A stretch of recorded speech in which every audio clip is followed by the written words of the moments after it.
Seorang pilot menerbangkan pesawat baling-baling dengan membawa 67 penumpang seakan membawa jet tempur. Bagaimana akhir dari penerbangannya? Inilah US Bangla Airlines 211. Assalamualaikum warahmatullahi wabarakatuh. Hai, halo Delvers, ketemu lagi sama aku Tamara Delv. Hari ini aku akan membahas tentang penerbangan US Bangla Airlines BS211. Apa yang sebenarnya terjadi di dalam penerbangan ini hingga akhirnya pesawat hampir saja menabrak menara kontrol. Aku akan membahasnya, tapi seperti biasa jangan lupa klik subscribe. Dan untuk kalian yang mau request, kalian boleh follow Instagram aku @tamaradelv dan kalian boleh kirim request ke DM. Terima kasih. Nah, aku akan membahas dulu mengenai US Bangla Airlines. US Bangla Airlines ini sendiri adalah maskapai premium terkemuka milik Bangladesh dan pertama kali beroperasi menjadi pesawat komersial di tahun 2014. Dan awalnya maskapai ini hanya memiliki dua armada pesawat, yaitu Bombardier Dash 8 Q400. Nah, sekarang kita akan masuk ke informasi mengenai pesawat yang digunakan dalam penerbangan BS211. Pesawat yang digunakan adalah jenis Bombardier Dash 8 Q400 yang pertama kali diproduksi di tahun 2001 dan pertama kali beroperasi di tahun yang sama, yaitu 2001. Pesawat ini telah mengumpulkan 21.419 total jam terbang pada saat mengalami kecelakaan. Di dalam penerbangan US Bangla 211 ini terdapat dua orang pilot. Yang pertama adalah Kapten Abid Sultan, usianya 52 tahun. Beliau telah mengumpulkan 5.518 total jam terbang. Sebelumnya beliau adalah mantan pilot Angkatan Udara Bangladesh. Kemudian ia dibebas tugaskan di tahun 1993 dan setelah itu sempat menjadi pilot pesawat kargo. Barulah di tahun 2015 ia bergabung dengan US Bangla Airlines dan menjadi pilot juga sekaligus menjadi pilot instruktur. Menurut rekan-rekannya, ia adalah sosok orang yang baik, ramah, berkepala dingin. Namun ada hal-hal yang cukup aneh karena ia tidak pernah secara jelas memperlihatkan rekam medis di setiap perusahaan tempat bekerjanya, terutama di US Bangla Airlines. Kemudian ada seorang first officer bernama Pritula Rashid, usianya 25 tahun. Ia telah mengumpulkan 390 total jam terbang hingga kecelakaan itu terjadi. First officer ini bergabung dengan US Bangla di tahun 2016. Menurut rekan-rekan seprofesinya, ia merupakan orang yang sangat baik, ramah, sopan dan juga cerdas. Penerbangan US Bangla 211 menuju ke Kathmandu adalah penerbangan pertama kali first officer tersebut ke Kathmandu. Kita take off ke kronologi kejadian. Pada tanggal 12 Maret tahun 2018, sebuah pesawat Bombardier yang dioperasikan oleh maskapai US Bangla Airlines dengan nomor penerbangan BS211 terjadwal melakukan penerbangan dengan rute Dhaka, Bangladesh menuju ke Kathmandu, Nepal. Sedikit informasi tambahan, Bandara Kathmandu ini adalah bandara yang terletak di kaki Gunung Himalaya dan terletak di dataran tinggi, juga kontur tanah yang sangat tidak rata. Banyak pilot yang mengatakan bahwa bandara ini adalah bandara paling menantang di dunia. Pesawat ini membawa 67 orang penumpang dan 4 kru sehingga total keseluruhan penumpang berjumlah 71 orang. Perjalanan dari Dhaka menuju Kathmandu ini akan ditempuh selama kurang lebih 90 menit. Pada pukul 6:41 UTC sebelum pesawat ini terbang, dari rekaman CVR diketahui bahwa kapten terlibat diskusi dengan operator di Dhaka. Entah apa yang dibicarakan dan entah apakah pembicaraan ini dimaksudkan untuk penerbangan BS211. Namun kapten terdengar seperti sedang emosional, gelisah dan sangat stres. Pesawat ini take off pada pukul 6:51 UTC dan pesawat mulai terbang ke sebagian wilayah Bangladesh, kemudian ke India sebelum akhirnya tiba di Nepal.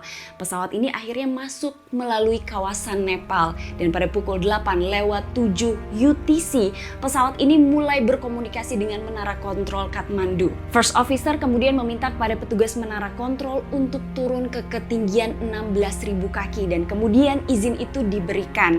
Beberapa menit kemudian petugas menara kontrol memerintahkan agar pesawat ini turun ke ketinggian 13.500 kaki dan mempertahankannya di posisi waypoint Guras. 6 menit kemudian pesawat ini diinstruksikan untuk turun ke ketinggian 12.500 kaki, lalu diperintahkan lagi untuk turun ke ketinggian 11.500 kaki. kaki. Dan pesawat ini juga diinstruksikan untuk mulai mengurangi kecepatan. Dan disinilah kedua kru penerbang terlibat pembicaraan yang tidak penting. Penerbangan BS211 ini diinstruksikan untuk approach di runway 02 karena pesawat ini datang dari arah selatan. Sedikit informasi tambahan lagi, mengutip dari Air Crash Investigation, pesawat ini datang dari arah selatan. Sementara runway di Bandara Kathmandu ini adalah runway tunggal. Sehingga bagian bawah atau bagian selatan ini adalah runway 02 dan bagian utara adalah runway 20. Pesawat BS211 ini sudah berjarak 3 mil dari runway 02. Kemudian diberikan izin untuk melakukan pendaratan, namun kru mengatakan mereka belum siap. Kemudian setelah itu petugas menara kontrol menanyakan apakah mereka sudah melihat runway, dan kru penerbangan BS211 mengatakan bahwa mereka belum melihat adanya runway. Pesawat ini kemudian terus menuju ke runway 20. Pada saat itu petugas menara kontrol menanyakan sebenarnya kemana pesawat ini akan terbang. Apakah ke runway 02 atau runway 20? Namun Kapten pada saat itu menjawab bahwa ia akan menuju ke runway 02. Alih-alih terbang ke runway 02, pesawat ini terus terbang menuju ke runway 20. Petugas menara kontrol khawatir melihat penerbangan ini dan berusaha untuk membimbing atau mengontrol pesawat ini menuju ke runway 20. Dan pada saat itu petugas menanyakan apakah mereka sudah melihat runway, dan lagi-lagi Kapten menjawab mereka belum melihat adanya runway. Pada saat petugas menara kontrol ini sedang melihat atau mengontrol penerbangan BS211, di sisi lain tiba-tiba saja ada sebuah pesawat lain yang akan mendarat di runway 02. Maka cepat-cepatlah petugas menara kontrol ini menginstruksikan kepada BS211 untuk segera menjauh dari runway 20 dan mempertahankan posisinya, karena akan ada sebuah pesawat Buddha Air yang mendarat di runway 02. Pada saat pesawat Buddha Air ini sudah mendarat di runway 02, kemudian petugas menara kontrol menghubungi BS211 dan memberikan pilihan apakah mereka akan melakukan pendaratan di runway 02 atau di runway 20. Pada saat itu tiba-tiba saja Kapten mengatakan bahwa mereka akan melakukan pendaratan di runway 20. Hanya beberapa saat saja kemudian Kapten mengatakan bahwa ia telah melihat runway dan meminta izin untuk melakukan pendaratan. Izin pendaratan diberikan oleh petugas menara kontrol. Izin pendaratan sudah diberikan oleh petugas menara kontrol, namun petugas menara kontrol melihat pesawat ini justru bermanuver dan terbang dekat dengan daratan. Pada saat itu petugas menara kontrol mengatakan agar pesawat BS211 ini kembali menuju ke runway 20 karena penerbangan ini keluar dari runway yang seharusnya pesawat berada di luar runway 20. Pesawat ini terbang liar menuju ke menara kontrol. Pada saat itu kesaksian dari petugas menara kontrol menyebutkan bahwa mereka sangat ketakutan melihat pesawat BS211 ini terbang mendekat menuju ke menara kontrol. Bahkan sebagian dari petugas menara kontrol ini harus menunduk karena saking ketakutannya bahwa menara itu akan ditabrak oleh pesawat tersebut. Pesawat kemudian tiba-tiba saja terbang dengan sangat rendah dan bermanuver seperti jet tempur. Pesawat ini terbang terus bermanuver dan melewati menara kontrol, dan pada saat itu pilot terlihat berusaha untuk mensejajarkan pesawat dengan runway. Namun usahanya sia-sia, meskipun roda pendaratan ini akhirnya menyentuh runway, namun pesawat tidak berhenti di runway, melainkan terus menuju arah rerumputan dan turun di sebuah lahan yang semakin miring. Dari rekaman CCTV bandara diketahui pesawat ini meledak 6 detik setelah pendaratan awal.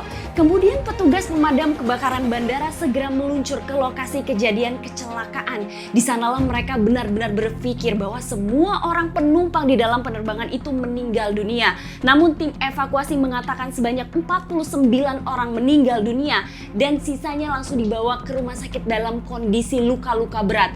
Namun ternyata total keseluruhan jumlah penumpang yang meninggal sebanyak 51 orang dan selamat dengan luka-luka sebanyak 20 orang, termasuk sang pilot yang ikut meninggal dalam penerbangan ini. Kita masuk ke investigasi.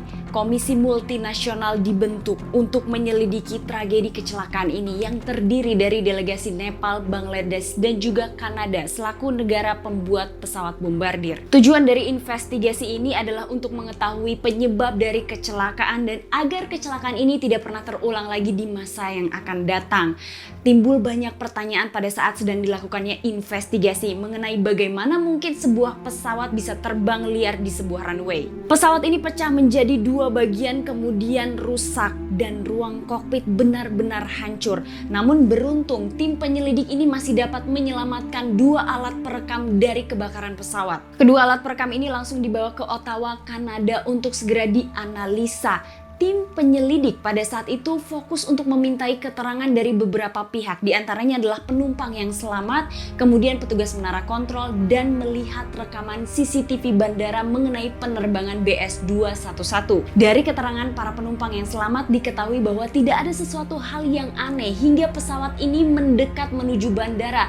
Tiba-tiba saja pesawat ini terbang dengan sangat rendah. Kemudian tim penyelidik ini mencoba untuk melihat rekaman CCTV bandara dan betapa mereka kaget setelah melihat adanya rekaman itu karena mereka melihat pesawat hampir saja menabrak menara kontrol, dan pada saat itu pesawat terbang dekat sekali dengan menara kontrol dengan jarak yang sangat dekat pula dengan daratan. Pada saat itu kemudian timbul pertanyaan, apakah pesawat ini mengalami kerusakan atau kegagalan mesin? Namun pada saat itu kesimpulan awal dari tim penyelidik meyakini bahwa tidak ada kerusakan dari pesawat ini karena pesawat memang sudah terbang tidak terkendali jauh dari sebelum pesawat ini tiba di runway atau di lokasi bandara. Lalu kemudian mereka memintai keterangan dari petugas ATC, dan petugas ATC atau petugas menara kontrol ini menyebutkan bahwa tidak ada sesuatu yang aneh awalnya. Tim penyelidik menanyakan kepada petugas menara kontrol apakah ada laporan mengenai kerusakan pesawat atau ada laporan mengenai kontrol pesawat yang aneh, dan petugas menara kontrol menyebutkan bahwa tidak ada laporan kepada petugas menara kontrol mengenai hal-hal tersebut. Tidak ada sinyal darurat yang dikirimkan dan pesawat dalam kondisi yang aman, dan kedua pilot terdengar tenang. Awalnya tidak ada keanehan, namun setelah itu petugas menara kontrol mulai menyaksikan adanya keanehan-keanehan. Pada saat petugas menara kontrol ini menginstruksikan pesawat ini untuk approach di landas pacu 02 atau di runway 02, pesawat bukan terbang menuju ke runway 02 melainkan ke runway 20. Pesawat ini tiba-tiba berbelok menuju ke arah pegunungan. Awalnya petugas menara kontrol berpikir mungkinkah pesawat ini tersesat. Mereka tiba-tiba saja datang ke arah menara kontrol. Petugas menara kontrol awalnya berpikir mungkin saja pesawat ini tersesat atau pilot benar-benar tidak mengetahui lokasi pesawat atau bahkan lokasi runway. Dari percakapan antara petugas menara kontrol dengan kru diketahui beberapa kali kru tidak melihat adanya runway. Petugas penyelidik akhirnya beralih kepada data pesawat dan mereka tidak menemukan adanya kerusakan di pesawat ini. Lalu timbul lagi pertanyaan, bagaimana mungkin sebuah pesawat bisa terbang liar di sebuah bandara? Kemudian tim penyelidik beralih pada pemeriksaan atau penyelidikan CVR. Ternyata diketahui dari rekaman CVR itu ada sebuah hal yang lebih mencemaskan lagi tim penyelidik. Mereka mendengar percakapan bahwa Kapten ini telah kehilangan sebuah benda yang jatuh, kemudian ia khawatir dengan terjadinya kebakaran di ruang kokpit, dan Kapten ini meminta kepada First Officer untuk dibantu agar benda itu ditemukan.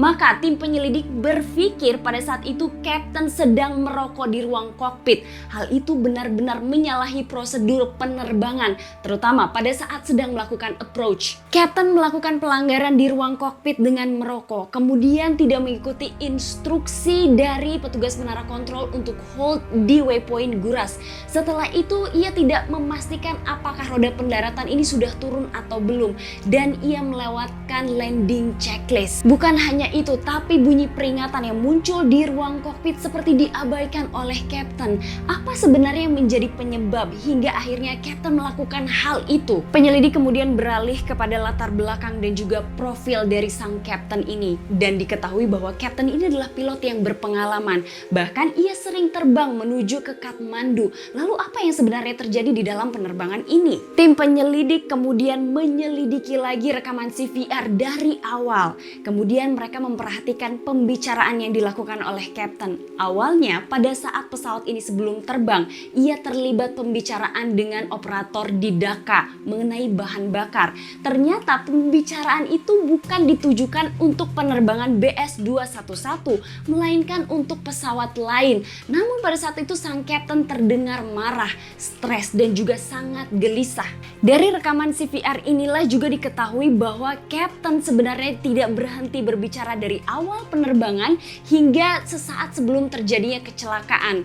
Ia terlibat pembicaraan yang sebenarnya tidak ada hubungannya dengan penerbangan. Pembicaraan itu adalah seputar rasa sakit hatinya, depresi, dan juga stres ketika ia dituduh oleh seorang kolega yang kini bekerja di maskapai lain. Ia adalah seorang pilot wanita yang mengatakan bahwa Kapten Sultan ini adalah seorang instruktur yang tidak kredibel. Ia adalah instruktur yang buruk. Sementara ia tidak menerima dengan tuduhan itu. Ia merasa bahwa ia adalah instruktur yang baik. Ia juga menceritakan kepada first officer bahwa ia telah memutuskan untuk mengundurkan diri 1 hari sebelum penerbangan ke Kathmandu. Namun maskapai belum bisa mengabulkan sebelum 3 bulan karena itu adalah peraturan dari maskapai. Ia juga kemudian membicarakan masalah gaji, bagaimana kehidupannya akan berlangsung setelah ia keluar dari US Bangla Airlines. Dan ia juga membicarakan kelelahannya, kurang tidurnya, dan pada saat itu first officer mendengarkan dengan setengah hati. Karena pada saat itu first officer terdengar dari rekaman CVR seperti fokus dengan penerbangan, tidak fokus terhadap pembicaraan sang kapten. Hal ini seperti semakin jelas bagi tim penyelidik bahwa sebenarnya kapten mengalami masalah emosional. Maka kemudian tim penyelidik akhirnya menyelidiki rekam medis milik Kapten Sultan, dan disanalah diketahui dari rekaman medis yang didapatkan oleh tim penyelidik bahwa Kapten Sultan ini telah dibebas tugaskan dari pilot angkatan udara di tahun 1993 dikarenakan masalah gangguan depresi. Izin penerbangannya dicabut di tahun 1993 atau pada saat ia dibebas tugaskan. Namun di tahun 2002 tiba-tiba saja ia mendapatkan izin untuk melakukan penerbangan di pesawat komersial. Dari semua rekaman CVR itu dapat disimpulkan oleh tim penyelidik seharusnya Kapten tidak melakukan penerbangan ke Kathmandu pada saat itu. Lalu ada timbul pertanyaan lagi dari tim penyelidik, bagaimana mungkin maskapai memperbolehkan seorang Kapten dengan kondisi emosional yang tidak stabil melakukan penerbangan? Ternyata setelah dilakukan pengecekan, pihak maskapai tidak pernah mengetahui bahwa Kapten ini pernah mengalami masalah gangguan depresi. Bagaimana mungkin pihak maskapai tidak mengetahui kru penerbangnya atau pilotnya dalam kondisi tidak stabil pada saat akan melakukan penerbangan? Ternyata pihak maskapai benar-benar tidak mengetahui karena rekam medis yang dimiliki oleh pihak maskapai adalah rekam medis yang diisi sendiri oleh sang Kapten. Rekam medis itu tidak melalui rekam medis dari pihak maskapai sehingga Kapten mengisi sendiri bahwa ia tidak pernah terlibat dengan masalah stres, depresi, merokok atau bahkan minum minuman beralkohol. Pada saat itu seluruh tim penyelidik yakin bahwa seharusnya Kapten tidak melakukan penerbangan ke Kathmandu pada saat itu. Bahkan karena semua hal yang dihadapi oleh Kapten sampai melakukan banyak kesalahan pada saat approach. Kapten gagal melakukan prosedur approach. Ia mengabaikan tanda peringatan di pesawat. Alih-alih go around, Kapten malah tetap mencoba mendaratkan pesawat dan mencoba melakukan pendaratan yang mustahil. Padahal pesawat ini belum siap melakukan pendaratan. Kapten berusaha mendaratkan pesawat sebagai tindakan putus asa karena ia ingin menunjukkan bahwa ia adalah pilot dan juga instruktur yang handal. Tim penyelidik percaya bahwa sebenarnya Kapten memiliki cukup waktu untuk memperbaiki penerbangannya, namun Kapten tidak melakukannya. Bagaimana dengan first officer? Bagaimana mungkin seorang first officer tidak melakukan apapun ketika melihat Kapten melakukan hal-hal di luar prosedur penerbangan? Dipercaya oleh seluruh tim penyelidik pada saat itu first officer yang masih memiliki jam terbang rendah ini tidak berani untuk menyanggah apa yang dilakukan Kapten, dan juga Kapten yang telah memiliki jam terbang yang lebih tinggi, ia tidak memperbolehkan first officer untuk melakukan atau menyanggah hal yang sedang ia lakukan. Tim penyelidik juga berkesimpulan tentang seluruh kejadian penerbangan di Kathmandu ini bahwa Kapten sebenarnya telah memendam depresi dan juga stres dalam jangka waktu yang lama dan kemudian baru meledak di penerbangan Kathmandu ini. Tidak fokusnya Kapten pada saat melakukan approach, rokok yang terjatuh, malah membuat sebanyak 51 orang meninggal dunia. Bagaimana mungkin seorang kapten berpengalaman bisa mengambil keputusan tergesa-gesa dan berusaha untuk terlihat baik di depan first officer-nya? Tim investigasi kemudian menyimpulkan penyebab dari tragedi ini, yaitu adalah karena disorientasi dan kehilangan kesadaran situasional pada kru. Kemudian approach berbahaya karena tidak sejajar dengan runway, ketinggian yang sangat rendah dan tidak ada upaya untuk go around. Tim penyelidik kemudian memberikan beberapa rekomendasi. Di antaranya adalah yang pertama, evaluasi psikologi untuk kru penerbang, dan kemudian pilot yang dihukum karena alasan medis harus diperiksa secara fisik maupun psikologi sebelum lisensi mereka diperpanjang. Turut berduka cita yang sedalam-dalamnya atas kejadian ini. Semoga kejadian ini tidak pernah terulang lagi, dan semoga apa yang dialami oleh pilot ini tidak pernah terjadi lagi dimanapun. Itulah informasi tentang penerbangan US Bangla Airlines 211. Semoga informasinya bermanfaat. Hai hello Delvers, aku bakal bacain 3 komen dari video terakhir. Kangen kan kalian komennya dibacain? Yang pertama akan aku bacain adalah dari Faris. Assalamualaikum Kak Tamara. Wah kakak udah sehat lagi ya kak? Oh iya kak, aku mau cerita sedikit nih tentang pengalaman aku nonton channel Kak Tamara. Biasanya kan aku nonton di TV. Dulu saking fokusnya aku nonton video Kak Tamara, aku sampai ambil kursi dan duduk di paling depan. Kadang-kadang sih sampai mangap, hehehe. Bahkan adik aku jadi sampai fotoin aku. Oh iya, sehat selalu ya kak, jangan lupa jaga kesehatan. Jadi maksudnya kamu lagi nonton udah gitu mangap terus difoto sama adiknya gitu. Adiknya kreatif, bagus. Yang kedua adalah dari Erdoni Alvaro C. Jangan kena COVID lagi ya Kak Tamara, jaga kesehatan, tetap berolahraga, pola makan harus teratur dan istirahat yang cukup ya Kak Tamara. Tetap sehat terus ya Kak Tamara, salam sehat, salam olahraga. Terima kasih banyak, insya Allah sarannya akan aku ikutin. Dan aku juga kemarin banyak baca bahwa ada beberapa dari kalian yang memang nonton video aku sebagai teman pada saat kalian lagi isoman. Aku berdoa untuk semua kalian yang lagi sakit, apapun penyakitnya segera disembuhkan ya, amin amin ya robbal alamin. Kemudian yang terakhir adalah dari Tiara Khairunisa. Welcome back Captain Tamara. Seneng banget udah upload, apalagi upload request aku. Makasih banget, semoga Kak Tamara dan tim selalu sehat, amin. Terima kasih banyak semua doa baik dari kalian. Aduh sampai belibet. Oh iya, aku juga mau minta maaf dari awal, kayaknya aku ada keselimpet belibet kata. Maklum, ini adalah beberapa video awal yang aku baru lagi syuting, jadi aku agak-agak grogi, mohon dimaafkan ya. Dan terima kasih kamu udah nonton video aku hari ini. Jangan lupa subscribe, like, sama nyalain lonceng notifikasinya. Sampai ketemu di episode selanjutnya. Assalamualaikum warahmatullahi wabarakatuh. Bye-bye. Pesawat itu bermanuver dengan... susah ngomongnya. Susah sekali. Pesawat pada saat itu terbang dengan sangat rendah dan pada saat itu bermanuver. Kemana?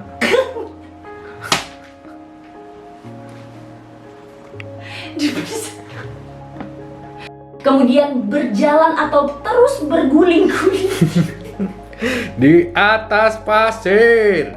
Yeah.